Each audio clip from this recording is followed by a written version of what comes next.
Hello and welcome back, YouTube. It is Thursday, January 26th, 2023, 6:41 p.m. and on my way into work for a voluntary extra time shift. Should be an overtime shift, although I realize that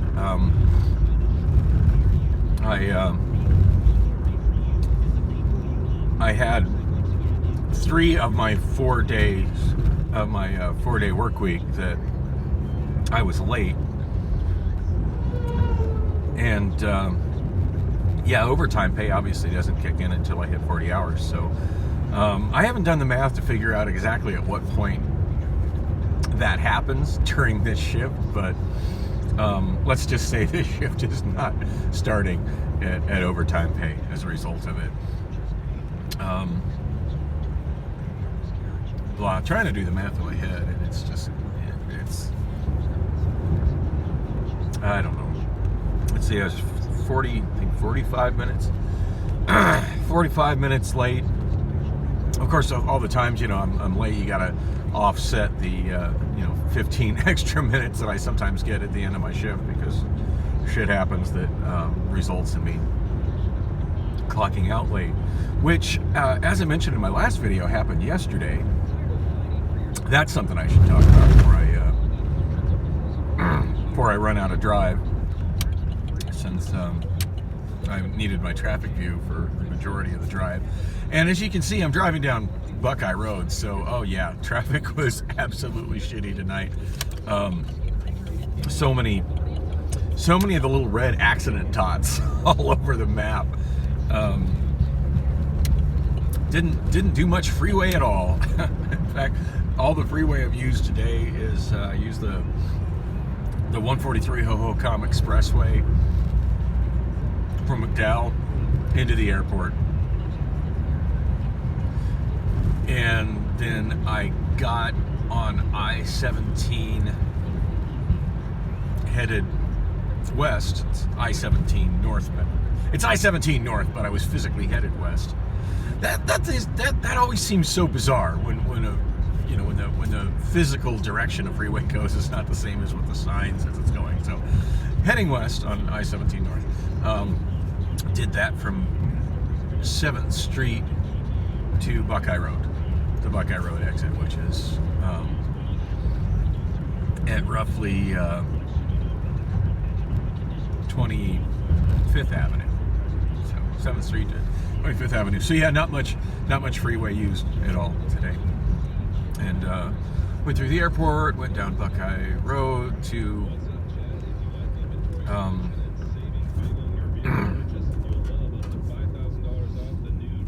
Buckeye Road to 7th Street to I-17, and then just got back on Buckeye Road from I-17, and here I am at, where am I? 51st Avenue. Oh yeah, and I had another near miss on an accident today. That seems to be a daily occurrence. It's funny, I was arguing with somebody on this, so I watched this video that I thought was kind of stupid overall about, to be fair, it was well presented, but talking about how Scottsdale is terrible because it's mostly single-family homes. Reality check. Most people that live in Scottsdale want to live in single-family homes. That's why they're in Scottsdale. Duh. But there's one continuing theme, and I enjoy watching urbanism videos, but there's one continuing theme in them that is a big failure, and that's that these people that are all into urbanism want cities that aren't about that to be about that. Hey, if that's what you like, man, there's a lot of cities that are about that. Move to one of them. Oh, but you don't like them because they're super expensive and they have high crime. Well, maybe that's part of the problem. Granted, Scottsdale's super expensive as well, but it doesn't suffer from the high crime of, say, Baltimore or New York City. Anyway, there was somebody in the comments talking about how the city planning is bad here, And I fully disagree. The city planning here is actually really, really, really good. And I said, well, it's good, as long as you drive. And then their response to that was that was basically about how bad people drive, how dangerous driving is. Hey, no argument there. People drive like shit here. I mean, watching this vlog is see lots of it on display, and yeah, it is very dangerous driving here. I wouldn't argue that at all. But I don't think that's a result of bad city planning. I think that's a result of it just simply being too easy for people to get and maintain a driver's license, and they're not being adequate, traffic enforcement, and just I think that's the problem personally, and that's not backed up with research. That's just what I feel it is. But anyway, yeah, I'm going through the airport, Sky Harbor Boulevard. Near where Terminal 2 used to be. And guy to my right starts changing lanes right into me. I'm sitting there honking on my horn. This asshole keeps coming over. Poor road design. And granted, Sky Harbor isn't exactly an example of good planning. Don't get me wrong there, but it's not awful. It flows well, but city planning had nothing to do with the fact that guy decided to start changing lanes without turning his head and looking to see if there was a vehicle next to him. And to be fair, I wasn't passing him on the right. I was in the left lane. He was in the right lane. So definitely, it's not like I was, in his blind spot had he turned his head. Had he just simply turned his head to the left, he would have seen me right out his window honking at him. Now granted, he was up a little higher than me because newer vehicles are ridiculously up high, and that's a separate problem. But yeah, let's not conflate city planning, which is actually quite good here, with the danger of driving and bad drivers, which is ridiculous here. Anyway, I wasn't going to talk about that. I was going to talk about why I was 15 minutes late leaving for work yesterday, and I better try to focus on that since I only got a couple miles left till I'm home. In fact, case in point that the city planning is good here. Am I going to get to the other subject? No. No, I'm going to try. Oh, this is fun. Here's the deal, and I've got to tell you, this was. Nah, I'm not going to turn that up. Case in point, the freeways have got all these accidents on it, and that's not due to bad freeway planning. Our freeways are really, really good here in the Phoenix Metro. Probably better than any, I'd be willing to say overall, and I have a very biased opinion, but I would say Phoenix has got probably the overall best designed and executed and engineered freeway system of any city in the United States.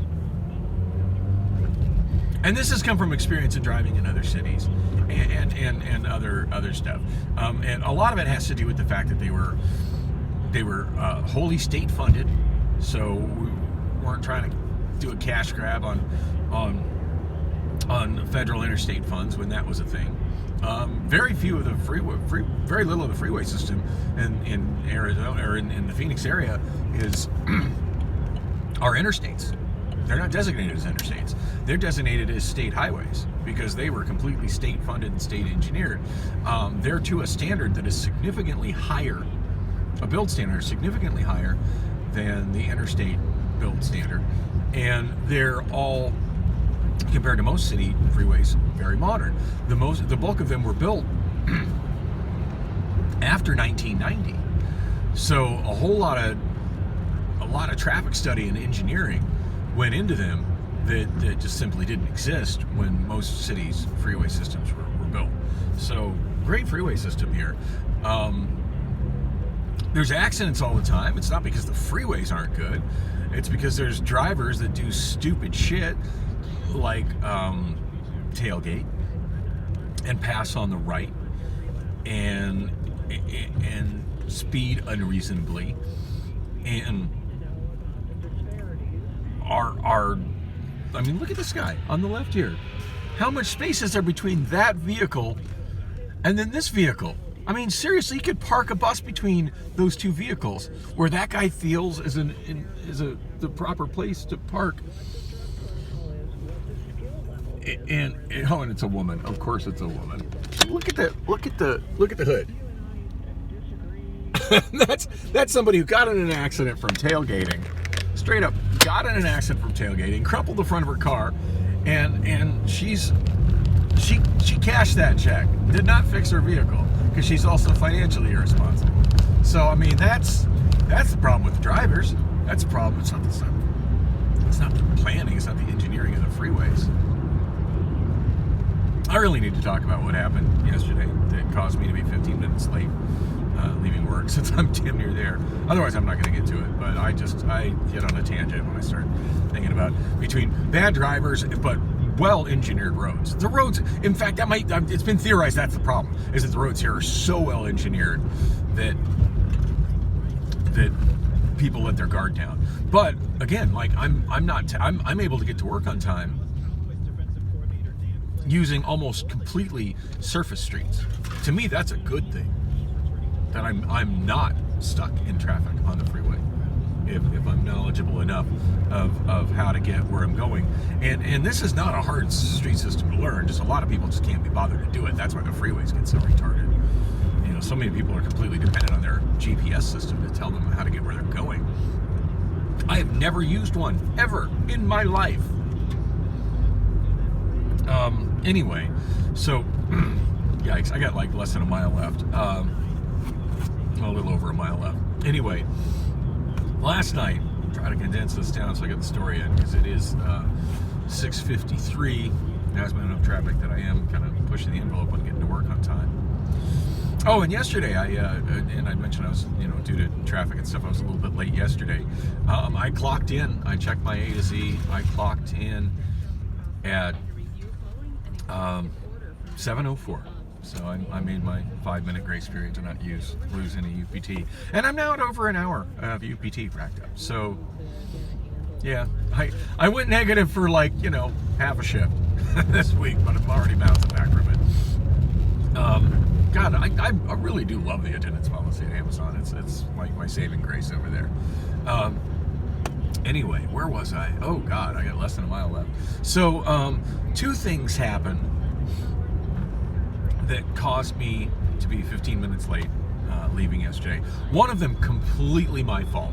I made a mistake. Not a terrible mistake, but not a good time for that mistake. As I mentioned, I was driving in the second zone from the end. You think I would know the dock numbers by now? I don't. South side. And I was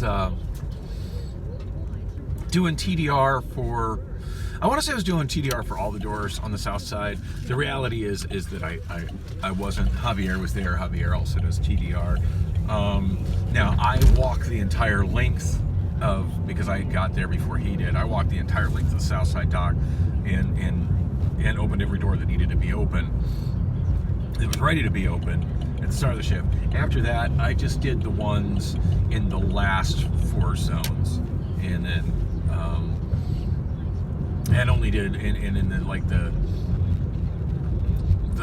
the fourth one, I only did it about half the time. So Javier was at the other end, catching the ones at the other end of the south side. So we kind of split that. I'm not running out of time. I'm not gonna tell the story that I'm running out of time.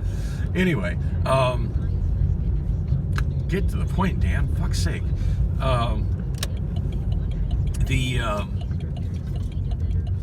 So when I open a door for a truck, it's not always, and I'm talking about a truck to load because they're not always trucks to load, but that'll just confuse things even more. But when it's a truck to load, it's not always an empty truck. Now, it's usually an empty truck. And when it's an empty truck, when I start to load it, and even if somebody else opened the door, start to load an empty truck, It just makes it worse because I opened this door myself. It's not like I didn't open the door and look at it and go, oh, look at that. You know, like that was part of my job, right? But I'm forgetful. I can be very forgetful. I mean, shit, sometimes I forget what I was talking about before I finish a sentence. It is what it is. What do you call it? Anyway, it's usually an empty truck. When it's an empty truck, the way you start, when you start loading it, you'll start a brand new manifest for it, and you write down the truck number and the date and the dock number and the ARC, which is the destination, what Amazon fulfillment center that inventory is headed to, and general speed, like I fill that out, and the order that I do it. Now, not everybody does it this way, but the order that I always do it in is I'll stage the inventory that I'm going to load outside the dock door. I'll stage it. The person is unloading, and right where it says no unloading. Awesome. That person that was right in front of me there, unloading right there, and the designated unloading area is the space to the left, where the covered area, and then you got this guy on the right who doesn't really know how to back into a parking space efficiently. Yeah, bad driving habits all around. If everybody just was not shitty drivers and followed the rules, it'd be a lot more efficient. And I just missed that parking spot. Whoops. Yeah, not going forward. I don't like parking in the toking section. Yeah, I'm gonna be a little bit late. Fuck it. I just don't even care at this point. I'll put a little PTO on it. Of course, that means less overtime pay. Really? You got to back into that? You couldn't just pull forward in the space that you're pulling forward into?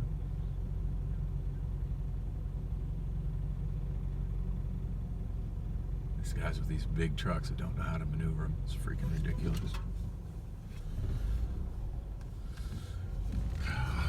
Like, how hard is it to just pull into a spot like that? Just pull into the spot, stop your car. Done. You're out of people's way. Why can't everybody do that? Anyway, so yeah, I'll set the freight down in front of the door, and I have kind of pattern that I stage it in, all at a single level, so I can scan it. Because if I try to scan it after it's double stacked, I can't see the top label because my vision sucks. I'm the only one that does it this way. Everybody else, at least that I've noticed, everybody else stacks it and then scans it. I'm not comfortable with that. Also, I don't like being underneath stacked pallets, but I'm getting sidetracked again. Anyway, so I'll stage this out, and mind you, I only staged 4, but I'll stage them out in front of the door,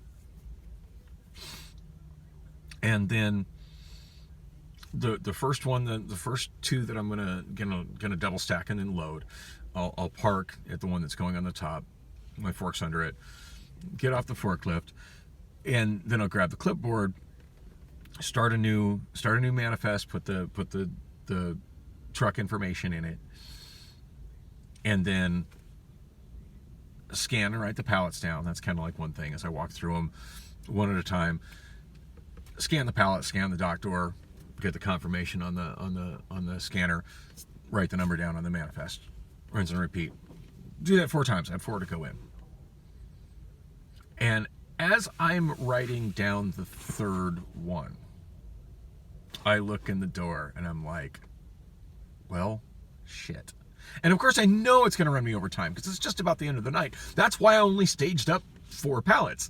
I had a lot more pallets I could have staged up. I just thought in my head, yeah, I only got time to do 4 of them. Fuck it. I'm going to get this truck started. I'm going to get the trip manifest done, get 4 things loaded. At least when day shift comes in, they got a good solid start to this truck. They can just start rapid fire loading shit into it.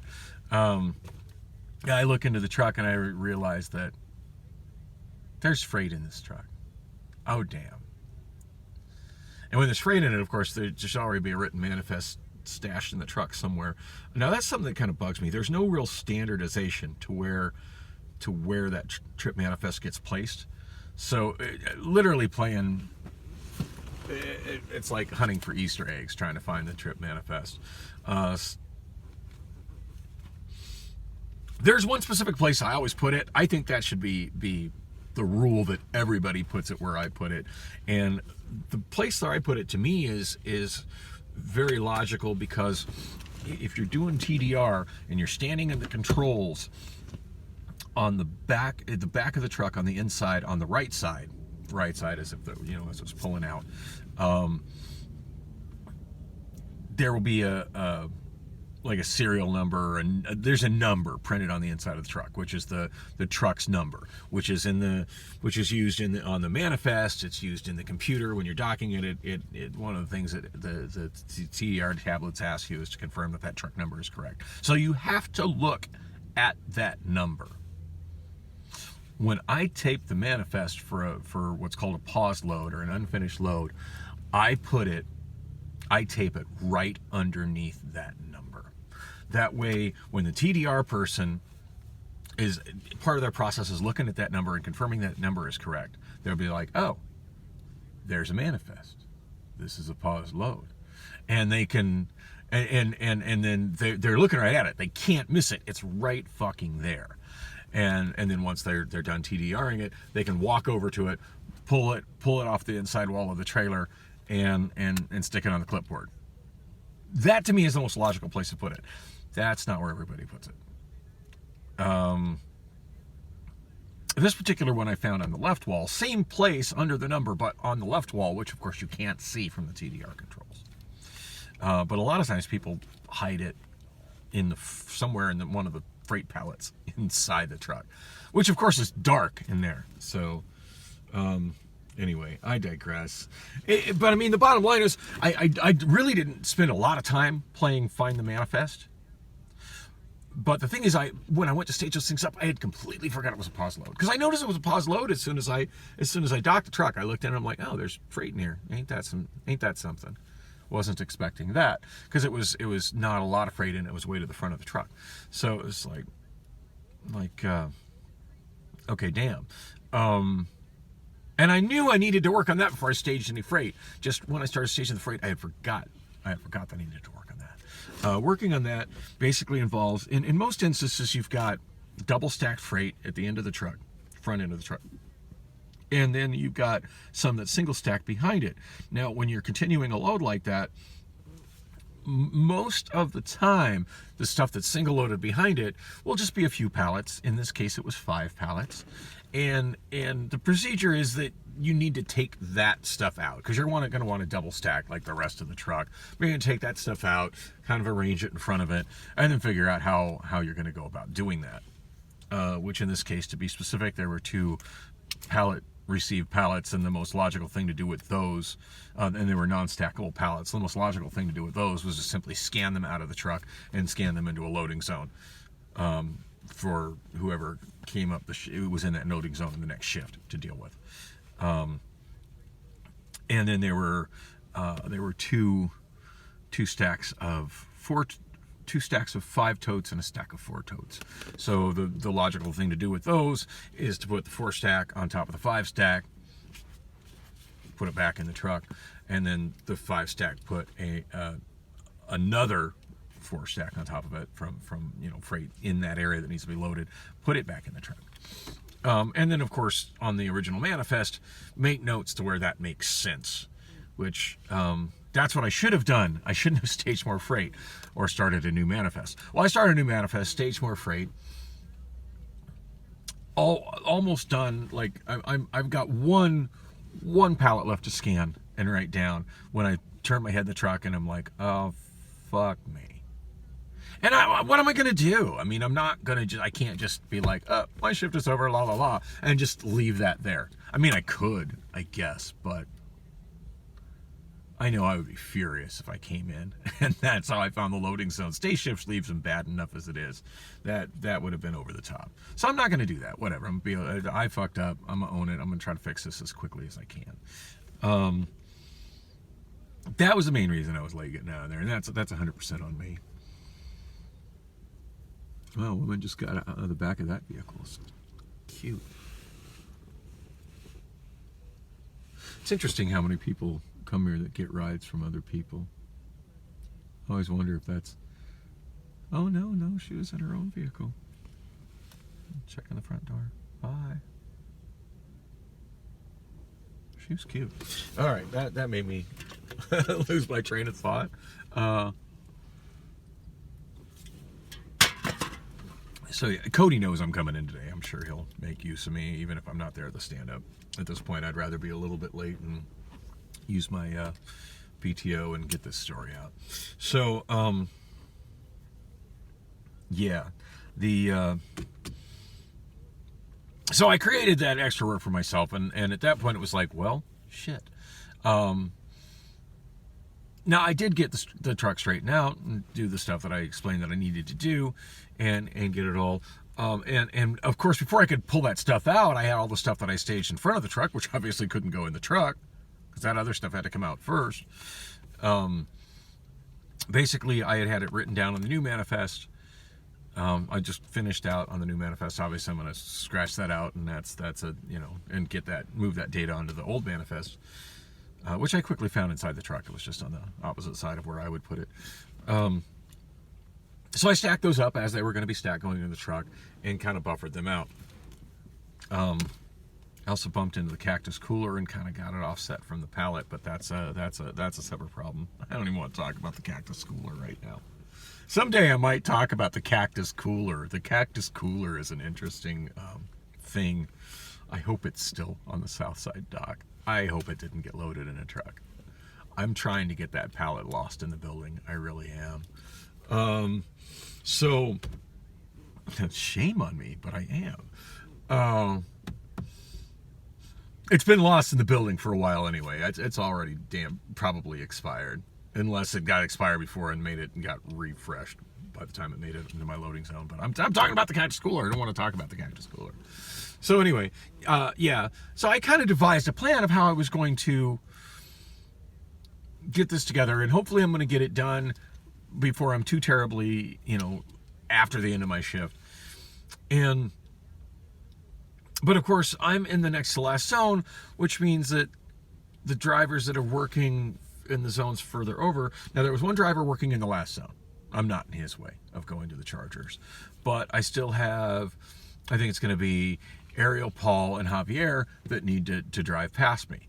And I'm going to need to stop whatever I'm working on so they can safely drive past me. Obviously, there's very specific safety rules about how that's done at Amazon, which I don't have a problem with that. Like, that's a good thing. Forklifts not wrecking into each other is a good thing. Safety protocol is a good thing. People that can't follow that safety protocol getting booted out of that department and not being allowed to drive a forklift, to me, is a good thing. So anyway, so I'm expecting those three to, and then suddenly 2 other drivers whom I have not seen all day, presumably they were working on the north side docks. This one very large woman, I don't know her name. She's a big one, though. She's big. It's a good thing those forklifts are designed to move a lot of weight, because if they weren't, I don't think she'd be able to operate one. And then also Jesus. I had nothing against Jesus. I don't really talk to him much, but he's a good guy. He's good at what he does, for sure. But I mean, like, no real connection between me and Jesus. He's always real courteous when I'm opening and closing his doors. But it's interesting that he's been a driver for so much longer than I have been. But he's not TDR trained. And it's my understanding that he's not really cross-trained to work anywhere else in the building. Like, I think he managed to just get in as a forklift driver right away, and that's like all he's done. Because every time they talk about mandatory cross-training, he's like, oh, but I need to be here, and somehow he always gets out of it. The stunt he pulled last night, might get him moved to decamp. Just saying. So anyway, I'm kind of stressing out and trying to get this little extra work done and trying to get my head around, like, oh man, I screwed up and I created extra work and I'm going to be late getting out of the building. And then here comes Jesus and the fat girl tooting their horns and coming across my zone. Where the hell did you people come from? Were you working here? Were you working in inbound? I don't remember you coming across. So come to find out, they decided that it would be for whatever reason, that it would be a good idea. Now, it's my understanding that it's policy wherever you get your forklift from is where you return it. There's 3 charging areas, one for inbound, one for north side outbound, one for south side outbound. Those guys are working in north side outbound. They should have returned their forklifts to the chargers where they found them in north side outbound. But apparently they thought it would be fun or funny or whatever to drive them completely around the building. And I've explained there's a special road, there's a special path for it. That's all connected, but it is a long drive from where they were working to where they decided they were going to park it. And then the worst thing about it is that if they're bringing forklifts to park there, they're going to take up the charging spaces where I pulled my forklift for, which means they didn't leave me a place to park, which means I've got to do a long ass drive to go park where they should have parked, or in inbound. I ended up parking in inbound, which of course throws the numbers off of forklifts being where they need to be. I feel bad, but damned if I was driving all the way around the building to where they were supposed to park, since there was one spot left in the inbound charging areas. Anyway, the whole thing was stupid, and it really pissed Ariel off. He was just like, what the hell is going on? And then I asked him, because I'm like, well, they even work here? He's like, no, they drove all the way around from the north side. To say nothing of like wasting, what Amazon calls TOT, time off task. Like, presumably they did all that on the clock. Like, we're going to waste, like, I don't know how long it takes to drive that. I've never drove that on a forklift. I've never drove the path between the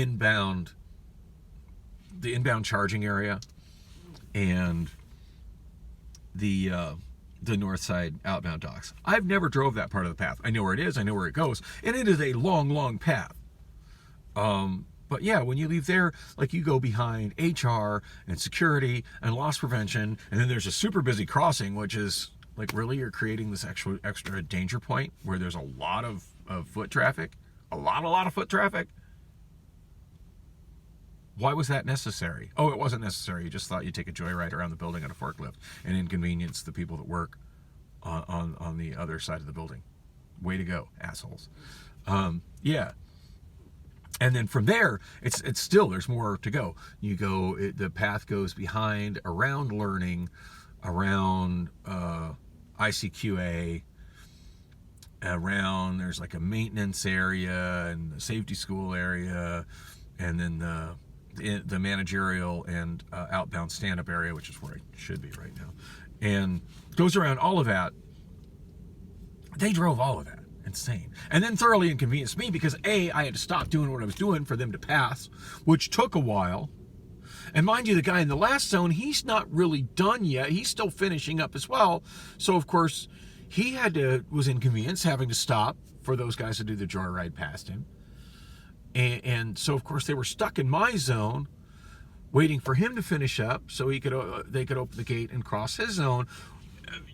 Like, well, how long does it take for 2 forklifts to pass? I want to say it cost me 5 minutes. Easily.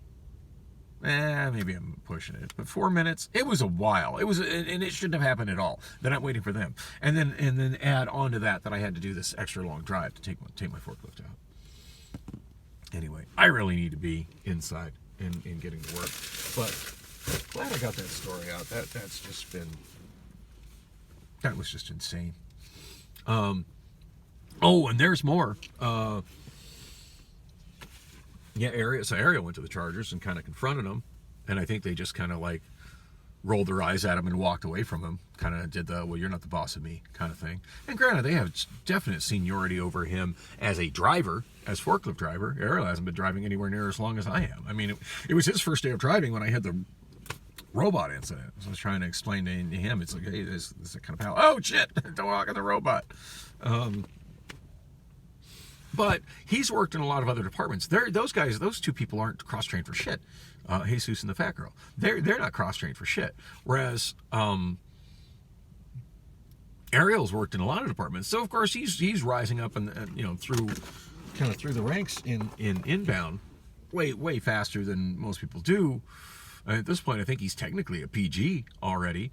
And that's because he has all this experience and knowledge from having worked in ICQA. He knows how to operate the laptop. He knows how to do all these things on the laptop and how to do all these processes and stuff that I don't even know how to do. And honestly, I tend to learn new things so slowly that, like my learning curve, like I learn in depth, but the start of my learning curve is so slow that I got to really be careful on how many new things I take on, or I just get overwhelmed and flustered, and then I'm on the verge of mental breakdown. That's not a good thing. And I'm thinking part of their deal with them is they're kind of jealous of that. And of course, there's new leadership and they don't like it. Yeah, keep pulling stunts like that. The new leadership's going to get you right off the team. Fools. At least I got some laughs at them after I left. It's like, well, on the bright side, she had a whole lot farther to walk out the door, and clearly she needs the exercise. and those guys were laughing, just like, oh, yeah, you're not wrong. Like, whoa, you said that out loud. Like, I don't care. I don't care. I have no problem calling a fat woman. Girl, you big. Anyway, yeah. So I guess Ariel confronted them at the Chargers, and they just basically walked right on by him, ignored him, pretending he didn't exist. And which is generally how she treats me, the big girl. So, which is fine. You know, mind over matter. I don't mind, and she doesn't matter. Anyway, apparently Ariel followed them as they were ignoring all the way back where Cody was. Well, Cody was leadership. Cody was the AM for the Docs today. So, I know that guy. I was noticing the guy going in the building in front of me. He's one of the water spiders I used to work with a lot in Inbound. Cool dude. Anyway, yeah,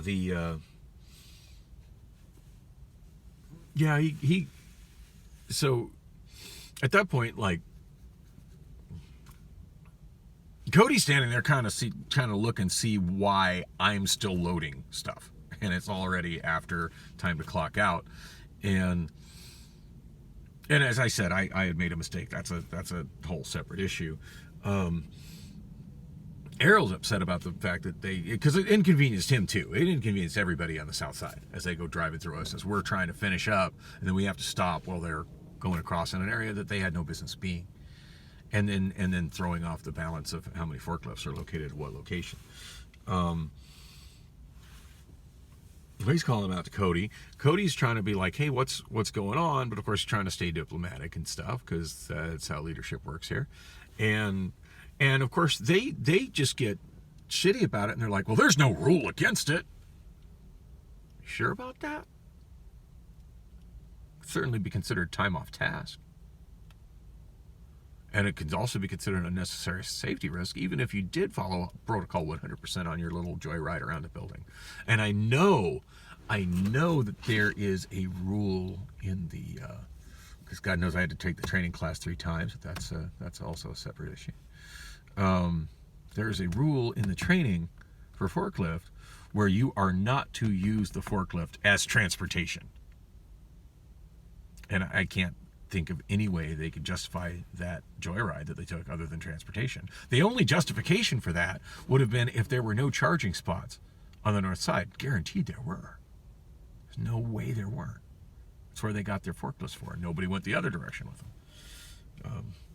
Anyway, I need to get my ass in the building. I'm sidetracked, but anyway, it was ridiculous. I pretty much know what I'm going to be doing. Cody's in charge today, and I'm going to be basically, probably, I'm hoping, running Toads as a department with a TDR tablet. I hope. Anyway, thanks for bearing with me on this, and yeah, watch, like, and subscribe and stuff.